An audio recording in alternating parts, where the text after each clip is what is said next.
আমার আসলে গীতিকার হওয়ার কোনো ইচ্ছা, আমার নিজের জন্য আমি গান লিখতাম, আমার নিজের গান আমি নিজেই করি।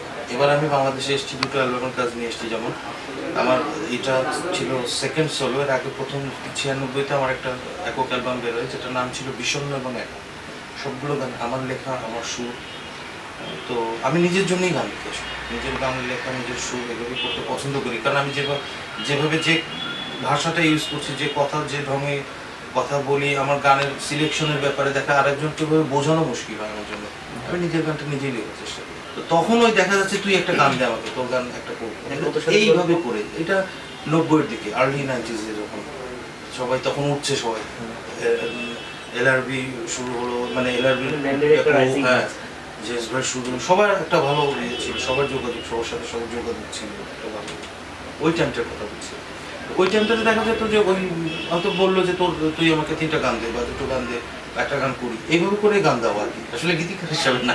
আজম খানের যে অ্যালবামে আমার গান ছিল, তখন ওটার কম্পোজিশন করে জুয়েল বাবু, মানে আজমির বাবু এবং জুয়েল দুজনে মিলে কাজ করতো, একসঙ্গে কাজ করতো। আমার প্রথম অ্যালবামে বাবুর কাজ ছিল।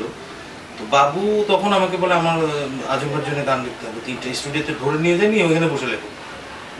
তো ওখানে বসে আমি ওই অডিও আর্টে বসে বসে গান লিখলাম, 3টে গান। ওই রকম জনপ্রিয়তা বলতে যেটা বোঝায়, ওরকম আসলে জানি না হয়েছে কিনা, বলতে পারবো না। আমি ওরকম করে রাখি, জনপ্রিয়তার ব্যাপারে বরাবরই উদাসীন, ওইটা নিয়ে চিন্তাও করি না। এছাড়া গান বলতে যেমন কুমার বিশ্বজিতের গানটা অনেকেই ভালো প্রশংসা করেছিল।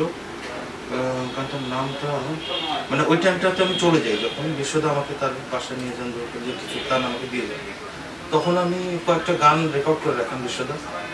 তার মধ্যে একটা গান বেড়ে যাওয়ার পরে আমি দেখলাম যে অ্যালবামে এসছে, কিন্তু আমার কথাটা আমি না থাকাতে, হয়তো একটা যোগাযোগের কারণে উনি রিন্টুদাকে দিয়ে কথাটা চেঞ্জ করান, সুরটা আমার থাকে, আমার সুরে।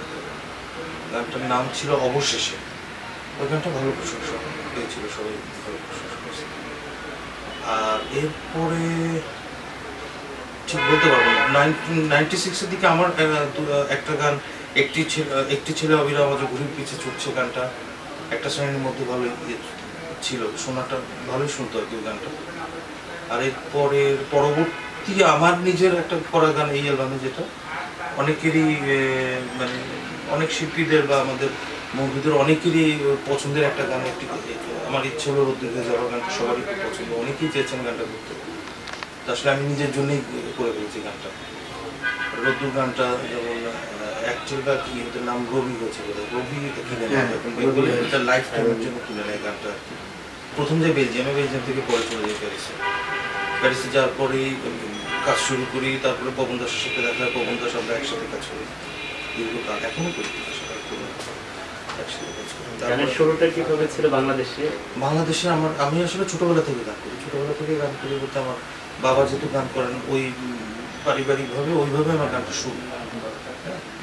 তো তারপরে গানের যখন ব্যান্ডের ইয়েটা শুরু হয়, তখন গিটার নিয়ে আবার গান শুরু হলো, গিটার শেখা শুরু হলো 90s-এর দিকে, আর্লি 90s-এর দিকে। আমি যখন প্রথম যাই প্যারিসে, তো ওটা তো রেস্টুরেন্টের শহর, বার কনসার্টগুলো অনেক জনপ্রিয় শিল্পীরাও দেখা যায় যে প্যারিসে আসলে বারে গান করে, কনসার্ট করে। তো আমি যখন বারে কনসার্টগুলো করি বিভিন্ন জায়গায়, প্রথম দিকে কিছু ইংলিশ গান করি বাংলার সাথে মিলিয়ে। তো পরে চিন্তা করলাম যে ওরা আসলে খুব বাহবা দিচ্ছে, খুব ভালো তালি দিচ্ছে, কিন্তু অত ইন্টারেস্ট হচ্ছে না যে নেক্সট টাইম শোনার যে ব্যাপারটা, ওইটা না। একটা পর্যায়ে উপলব্ধি করলাম যে আসলে ওরা চাচ্ছে ওরা চায় যেটা, ওদের যেটা পছন্দ, যে আমাদের অরিজিন কি আছে, আমাদের রুটটা, ওইটার প্রতি ওদের আকর্ষণটা প্রবল। তখন হয় কি, তখন আমি বাউল গানটা শুরু করি, দোতারা নিয়ে। পবনদা আমাকে একটা দোতারা দেয়, পবন দাস বাবু, এই দোতারা দিয়ে শুরু করি কাজটা। তো এরপরে আবার চালু হয়ে যায় মাতৃভাষা দিবস আমাদের, কিন্তু ডিক্লেয়ার হওয়ার পরে 1 বছর পরে কিন্তু বন্ধ হয়ে যায়, প্রোগ্রাম হয় না, 1-2 বছর প্রোগ্রাম হয়নি। তারপর থেকে আবার প্রোগ্রাম শুরু হয়। তারপরে যে বছর, যতদূর মনে পড়ে, ওই 5 বছরের ভেতরেই যে বছর আমাদের বাউলটাকে স্বীকৃতি দেওয়া হয় ইয়েতে, যখন ডিক্লেয়ার দেয় ইউনেস্কো থেকে, সেই বছরে আমরা আন্তর্জাতিক মাতৃভাষা দিবসে বাউলটাই করি, আমি বাউল গানটাই ওখানে তুলে ধরি। প্রথম বাংলাদেশের সায়েন্স ফিকশন ছবি একটা আসছে, যেটার নাম বড় বসেনি স্বপ্নের কথা, এটাতে আমার 2টো গান আমার প্রপোজ করে, আমি এবং আমার ওয়াইফ একটা গান করেছি। কণ্ঠ আমার কম্পোজিশন আমার।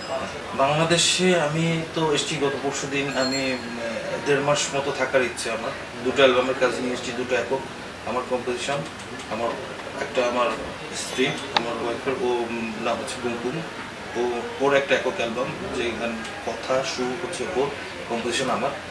আমার অ্যালবামটা কথা সুর কম্পোজিশন করেছি নাম কি দুটো। ওর অ্যালবামটার নাম ঠিক করেছে, আমার অ্যালবামের নাম এখনো ঠিক করিনি আমি। ওর অ্যালবামের নামটা হচ্ছে আমার আমি। আসলে ওর অ্যালবামটাতে যেটা থাকছে সেটা হলো একদম সিম্ফনি, যেটা আমাদের ওয়ার্ডস দাদরাতে বাংলা আসলে নিয়ে খুব বেশি কাজ করা হয়েছে ওর অ্যালবামটাতে, যেটা সিম্ফনি বেচবেন মোজার্টের যে ড্রামটা অর্কেস্ট্রেশন, ইউরোপিয়ান, ওই অর্কেস্ট্রেশনটা বেশি ইউজ করা হয়েছে ওর অ্যালবামে। আর আমারটাতে যেটা করেছি, আমি বরাবরই একটু এক্সপেরিমেন্ট করতে পছন্দ করি। আমার মনে হয় নতুন কিছু করার চেষ্টা করেছি এটার মধ্যে, যেমন মাইনর সুইং জাজ, টিপিক জাজ মিউজিক যেটা, তার একটা গান আমি একটা জাজ মিউজিকের করেছি। তারপরে ল্যাটিন মিলিয়ে, ল্যাটিনো যে স্টাইলটা, ল্যাটিন মিলিয়ে বোসানোভার উপরে কিছু কাজ করেছি। অনেক সময় আমাদের বাইরে যারা থাকি, এদের প্রবলেমটা কী হয়, দেশে আসলে এখন কোনো কোম্পানি যদি আমাকে বলে ভাই আমাকে একটা স্পন্সর ম্যানেজ করে দেন, এটা আমার জন্য খুব বেশি হয়ে যায়, আমি এটা পারি না। আর শর্ট টাইমের মধ্যে আমি স্পন্সরের পিছনে দৌড়ানো বা এটা সেটা ওই রকম হলে, বেটে বলে না হলে আমি অ্যালবাম নিয়ে চলে যাবো, করবো না। আর যদি কোম্পানি, যেমন ওবার খুব ভালো ছিল, ওরাই সব এভরিথিং অ্যারেঞ্জ করা। এবার যদি এরকম কিছু হয়, ঠিক আছে, পয়সার দরকার নেই, পয়সার জন্য তার আমার ওইভাবে গান করছি না আমরা। তো দেশে আসা, দেশের মানুষের জন্য তারাও কিছু ভিন্ন কিছু আমরা কিভাবে ভাবছি, আমার ভাবনাটা শেয়ার করা, এতটুকুই। ওইটার জন্যে একটা কোম্পানি আমার খুব দরকার। তো আশা করছি হয়ে যাবে, এর মধ্যে কথা চলছে। অনলাইনে তো মাস্ট করবো, কারণ অনলাইনটা যেহেতু আছে, অনলাইনে আমি করবোই। অনলাইনে হয়তো প্যারিস ফিরে কিছু যদি ভিডিও ক্লিপ করতে পারি ছাড়বো, এরকম কিছু প্ল্যান আমার আছে আর কি। খুব ইচ্ছে ছিল ভিডিও ক্লিপ করে নিয়ে আসা, বা কিছু ফুটেজ নিয়ে এসে এখান থেকে এডিট করবো, এরকম চিন্তা ভাবনা ছিল, কিন্তু সময়ের অভাবে হয়নি। তবে আমার ইচ্ছে আছে, সামনে হয়তো কিছু ক্লিপ করবো। এটা 96-96 বেরোয়। নাম ছিল বিষণ্ণ এবং একা। দেশকে নিয়েই সবসময় চিন্তা। আমি ওইখানে থাকলেও আমি দেশ নিয়েই থাকি কিন্তু সবসময়, কারণ যে কারণে আজ পর্যন্ত আমার ফ্রান্সের ন্যাশনালিটি ডিমান্ড করা বা আমার বাংলাদেশি পাসপোর্ট ছাড়া করিনি। আমি এইভাবে ভাবি যে দেশে যারা, তাদের কিন্তু এক্সপেকটেশন আমাদের উপরে অনেক বেশি, কারণ তারা হয়তো অনেকেই আমার বন্ধু বান্ধবরা থেকে, ওদের ভাবনা থেকে বলছি যে কীভাবে ওরা দেখে যে তুই ওখানে থাকিস, ওখানে বিভিন্ন রকম বড় বড় কনসার্টগুলো দেখছিস, বিভিন্ন মিউজিশিয়ানদের সাথে জ্যামিং হচ্ছে, গিগ করছিস, সেগুলো আমাদের কিন্তু দায়িত্ব বেড়ে যায়। আমি যখন কোনো কাজ প্যারিস থেকে কোনো কাজ করব, তখন আমাকে ভাবতে হয় এমন কোনো কাজ করতে হবে, এমন কিছু কাজ করতে হবে যেটা আমাদের দেশের জন্য কিছু ভিন্নতা পায়, বা আমাদের কিছু শেখার থাকে, কিছু সিগনেচার, কিছু জিনিস যেন আমরা দিতে পারি, একটা রুট তৈরি, একটা পথ তৈরি করতে পারি, এগুলো নিয়ে ভাবতে হয়। কিছু মিউজিক তো নদীর মতো। আমি যেমন এটাকে বলি, গত বছর, বেশ কয়েক বছর আগেও একটা ইন্টারভিউতে আমি বলেছিলাম মাইগ্রেশন মিউজিক। এক্সপ্লেন করাটা একটু ডিফিকাল্ট। মাইগ্রেশন মিউজিকটা আমি এই কারণে বলি যে আমরা কিছু যারা ওয়ার্ল্ড মিউজিক করি, তারা মাইগ্রেশন মিউজিক করি। কেন মাইগ্রেশন মিউজিক করি, বা মাইগ্রেশন মিউজিকটা কী আসলে? আমরা যারা মাইগ্রেট করছি দেশ থেকে, আমি কিন্তু একটা বয়সে আমি যখন চলে যাই বাইরে, আমার কালচারটা কিন্তু আমার সাথে আমি নিয়ে যাই, তাই তো? আমার বোনটাকে যে ফেসটা আমি দেখে যাই, ওই ফেসটা কিন্তু সবসময় আমার মনের ভেতরে পড়ে। ও কিন্তু বড় হয়ে গেছে সময়ের সাথে, কিন্তু আমার মনের ভেতরে কিন্তু ওই ছবিটা রয়ে গেছে, যে সময়টাতে আমি ছেড়ে গেছি, এখনো আমি ওই ছবিটা দেখি। তো আমার কালচারটা ঠিক সেইভাবে আমার সাথে যখন যায়, ওই কালচারটার সাথে আমি ওইখানেও ওদের সাথে সার্ভাইভ করছি, ওদের জিনিসটাকে নিচ্ছি, কিন্তু একটা মিশ্রণ কিন্তু আমার অবচেতন মন থেকে হলেও কোথাও হচ্ছে। আমার কালচারের সাথে ওদেরটা মিলিয়ে যে কাজটা হচ্ছে নদীর মতো, এই যে মিশ্রণ, এটাই কিন্তু মাইগ্রেশন মিউজিক। আসলে আলটিমেটলি যদি বলি, এইটাই মাইগ্রেশন মিউজিক। আমি সেই মাইগ্রেশন মিউজিক, যেখানে ব্লুজ থাকছে, যেখানে জ্যাজ থাকছে, যেখানে হয়তো আমাদের ভৈরবী রাগ থাকছে, সব মিলিয়ে যে মিশ্রণটা, এটা মাইগ্রেশন মিউজিক। আমার যেটা ভাবনা, যে আমি যেভাবে ভাবছি, আমি যে ক্রিয়েশনগুলো করছি, এটা যেন কিছু মানুষ যেভাবে আমার মতো করে ভাবছে, বা তারা কিছু ভিন্নতা চাচ্ছে, তারা যেন পায়, তাদের হাতে যেন পৌঁছায়, সেই ব্যবস্থাটা করা। সেইটা নিয়ে আমি চিন্তা করি, যে কারণে এই অ্যালবামগুলো নিয়ে কাজ করে যাচ্ছি, যে কিছু ভালো কাজ, যেমন এই অ্যালবামে অনেক, যেমন বললাম যে মাইনর সুইং জাজের যদি বলি, জ্যাঙ্গো রেইনহার্ট মাইনর সুইংয়ে কাজ করে, মাইনর সুইংয়ে জাজের উপরে সলিল চৌধুরী কাজ করে দেন কিছু, তো ভেঙে ভেঙে কাজ করে। টিপিক একেবারে জ্যাজের যে মিউজিকটা, এই জ্যাজে আমি জানি না, আমার হয়তো হচ্ছে, আমি হয়তো শুনিনি এখনো, আমি যেটা অ্যালবামে রেখেছি একটা গান জ্যাজ, মাইনর সুইং জ্যাজ, একদম টিপিক ওই ওল্ড টোন, যেটা আগের যে টোনটা ছিল গিটারের, বা যেভাবে বেসটা বাজানো বা যেভাবে ড্রামিংটা বাজে জ্যাজে, ওই ঢংগুলোকে রেখে একটা বাংলা গান করার চেষ্টা করেছি। জানি না ভালো লাগবে কিনা, দেখা গান করার চেষ্টা করেছি। হয়তো এরকম কিছু ভিন্নতা পেতে পারে অ্যালবামে। তো এগুলো আমি আমার বন্ধু বান্ধব বা যারা শুনছে আমার, এদের জন্য হয়তো ভালো লাগার একটা বিষয় হতে পারে। আর বাংলা গানের এখন যেরকম চলছে ভালোর পাশাপাশি অনেক রকম, অনেকে এক একজনের এক এক মত। গানের এখন যে যে অবস্থা, আমরা লাইভ গান করতে গেলে আসলে সেই পুরোনো গানগুলোকে কিন্তু করতে হচ্ছে আমাদের স্টেজে। আমি যখন বাইরে আমাদের কমিউনিটিতে গান করি, আমাদের পুরোনো ওই ব্যান্ড স্টাইল যে গানগুলো ছিল ওইগুলো কিন্তু লাইভ করছি। নতুন গানগুলো কিন্তু ওইভাবে করা যাচ্ছে না, কারণ মিউজিকগুলো ওইভাবে করা সম্ভব না। কিছু কাজ করতে, ভালো কিছু কাজ করতে চাই, ভালো কিছু গান করতে চাই, ভালো কিছু ভাবনা শেয়ার করতে চাই সবার সাথে। এটা আসলে আমার মূলটা। এরপরে সময় বলে দেবো আসলে কী করতে হবে, ওইভাবে ভাবিনি কখনো ইনস্টিটিউট করা, বা আমি নিজেও ক্ষুদ্র মানুষ, প্রতিদিন শিখছি, প্রতি মুহূর্তে শিখছি। আমাদের প্যারিসে আমাদের একটা বন্ধুদের রেস্টুরেন্ট আছে যেটার নাম হচ্ছে প্যারিস ফেনি। আমাদের কিছু, ওরাই বোধ হয় ফ্রান্সের প্রথম মাইক্রো ক্রেডিট নিয়ে এই রেস্টুরেন্টটা শুরু করে, এবং যেটা ফ্রান্সের টিভি বিভিন্ন জায়গায় ওদের করে রিপোর্ট হয়। খুব বাংলা, ওরাও বাংলা কালচারকে তুলে ধরছে আসলে ফ্রান্সে দেখে।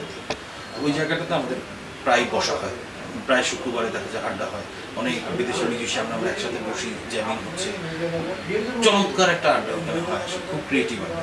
ওই রাতে আমার ওইখানে যাওয়ার কথা, এবং ওই যে বাটাক্লাং যেটা, ওইটার পাশেই রেস্টুরেন্টটা আছে, সেখান থেকে আমাকে যেতে হয়। আমার বাসা থেকে যেতে ওইখানে যেতে এত 5 মিনিট লাগে। আমার ওই দিনই যাওয়ার কথা, যেহেতু জীবনদা আসছে বার্সেলোনা থেকে, আমি খুব উত্তেজনা, আমাদের ওইটা ক্যান্সেল করে দিই। আর এর মধ্যে খবরে এটা দেখে সাথে সাথে আবার জীবন দেখে ফোন দেয়, তুমি দেখো বর্ডারে ঝামেলা করবে, ভাগ্যিস ওর লাইনটা পাই, ঝামেলা করবে যে তুমি কোনো টেনশন করো না। আমি চিন্তা করছি আমাকে ঢুকতে দিবে না, আবার যে কারণে খুব বেশি স্ট্রেস ছিলাম যে কি হয়, বা প্যারিসের সবাই তো শখ, এটা কি ঘটলো, প্যারিসের মতো জায়গায় এটা কি করবো। কিন্তু আমি যেভাবে দেখি আসলে, আমরা যেটা ফ্রান্সে দেখি, একটা কসমোপলিটন শহরে কি হয়, যে যে যে স্টাইলে কাজ করছে, প্রতিটা মিউজিশিয়ানের নিজস্ব একটা ধারা আছে যে আমি এই স্টাইলে কাজ করি, সে তার ধারাতেই কাজ করবে, বাইরে সে যাবে না। তো দেখা যাচ্ছে আমি জ্যাজ শুনি বা ব্লুজ শুনি, আমি ব্লুজ কনসার্ট দেখতে ইচ্ছে করতে পাচ্ছি, জ্যাজ শুনতে চাচ্ছি পাচ্ছি, আমি র্যাপ হিপহপ শুনতে চাচ্ছি পাচ্ছি। তারপরে যে কোনো ধরনের হাউস মিউজিক, টেকনো, ট্রান্স, যেটাই শুনতে চান না কেন, সবাই কনসার্ট আছে, প্রোগ্রাম আছে, সিডি আছে, অনলাইনে পাচ্ছেন, এভরিথিং পাচ্ছেন। হয়তো সবার ক্ষেত্রে বলছি না, বা সব গানের ক্ষেত্রে না, এর মধ্যে ভালো তো হচ্ছেই, কিন্তু আরও ভালো হতো যে আমার মনে হচ্ছে একটা টিম ওয়ার্ক থাকে। আমি যখন একা কম্পোজ করছি, আমি আমার কথাই বলি, আমি একা কম্পোজ করতে হচ্ছে আমাকে, আমি অনেক দিক, পয়সার দিক চিন্তা করে, সব দিক চিন্তা করে আমি একা কম্পোজ করছি। আমি কিন্তু ভালো করে জানি যে এই কাজটা যদি আমি একটা টিম ওয়ার্ক করে করতাম, আরও ভালো দেওয়া সম্ভব। ফিল্মি গান কিন্তু এক ধরনের, এক একটা স্টাইল, ওই যে কারণে প্যারিসের গল্পটা বললাম, সবগুলো ঘরানা, সবগুলো ধারা থাকা দরকার। রক যে রক করবে, যে ব্লুজ সে ব্লুজ করবে, যে র্যাপ সে র্যাপ করবে, হিপ হপ সবাই সবারটা করবে, সবগুলো ঘরানা, সবগুলো স্টাইল থাকা দরকার। এখন সবাই একদিকে দৌড় দিলে তো হবে না। আমি দেখা যাচ্ছে যে বাচ্চু ভাই বা জিনিস ভাই এরা যখন করছে, আমি ওনাদের মতোই করবো, ওইদিকে দৌড় দিব দরকার, তাহলে আমার সক্রিয়তা একদিকে দৌড়িয়ে লাভ নেই। বা হাবিব বা আজকে যারা কাজ করছে নতুন, একজন ভালো করলে, একজন নাম করে গেল বলে ওর স্টাইলেই আমি কাজ করে যাবো, এটা কিন্তু ভুল। এটা হয়তো কেন করছে আমি জানি না, হয়তো কোম্পানিরও কিছু প্রেশার থাকতে পারে যে না ওই স্টাইলে। যেমন আমি 2006 যখন আসি, কিছু কোম্পানি, তখন একটা কাজ নিয়ে এসেছিলাম, কিছু কোম্পানি আমাকে বলে, কারো নাম এখনকার, যে ওই স্টাইলের গানগুলো করে দেন, ওগুলো তো হট। তাহলে দেখেন ওই স্টাইলের কাজ আপনি বললে তো আমি করবো না ওই স্টাইলের কাজ, কারণ ওটা আমার স্টাইল না। সো আমি কেন করবো ওই স্টাইলের কাজ? আমি যেটাতে করি আপনি সেটাতে ইন্টারেস্টেড হলে করেন, নাহলে করবেন না। আজকে বাইরে ইউরোপে বা ইন্টারন্যাশনালি দেখেন, আমি বেশ কিছু ফেস্টিভ্যাল, অনেকগুলো ফেস্টিভ্যাল করছি যেখানে হয়তো আমাদের রঙের কোনো মিউজিশিয়ানই নেই, আমি একা ছাড়া আর কেউ নেই। অনেক ফেস্টিভ্যালে যাই যখন, বাউল গান ওরা আমাদের সাথে বাজাচ্ছে, বাউল গানের সাথে কি একটা আনন্দ। কিন্তু প্রতি বছর এখানে, ফ্রান্সের কথা যদি বলি, প্রতি বছর এখানে যে শোগুলো হচ্ছে, ইন্ডিয়া থেকে প্রতিদিন আর্টিস্ট যাচ্ছে, বাউল যাচ্ছে, ক্লাসিক্যাল যাচ্ছে, সবগুলো যাচ্ছে, এবং ওরা টিম নিয়ে যাচ্ছে, সরকারিভাবে যাচ্ছে। আমার দেশ থেকে কেন যাচ্ছে না? তাহলে আমার কালচারে কি, মানে আমরা কি এতই দুর্বল? সেই জায়গাগুলোতে আমাদেরকে ভাবনার আছে, মানে এগুলো ভাবতে হবে আমাদের, কেন নেই। কি কারণে নেই, ওরা কি এমন করছে যেটাতে ওরা এত পছন্দ করছে। একই জিনিস তো ওরা যেটা করছে, কারণ এটা খুব স্বাভাবিক, আমি কাউকেই ছোট করে দেয়, আমি প্রতিটা কালচারের প্রতি আমার সম্মান বা রেসপেক্ট করেই বলছি। কিন্তু আমি একটা উদাহরণ দিলাম, আজকে ইন্ডিয়ার একটা দেশ, তারা তাদেরটাকে তুলে ধরবে, এটাই তো স্বাভাবিক, তারা তার দেশকে রিপ্রেজেন্ট করবে, এটাই স্বাভাবিক।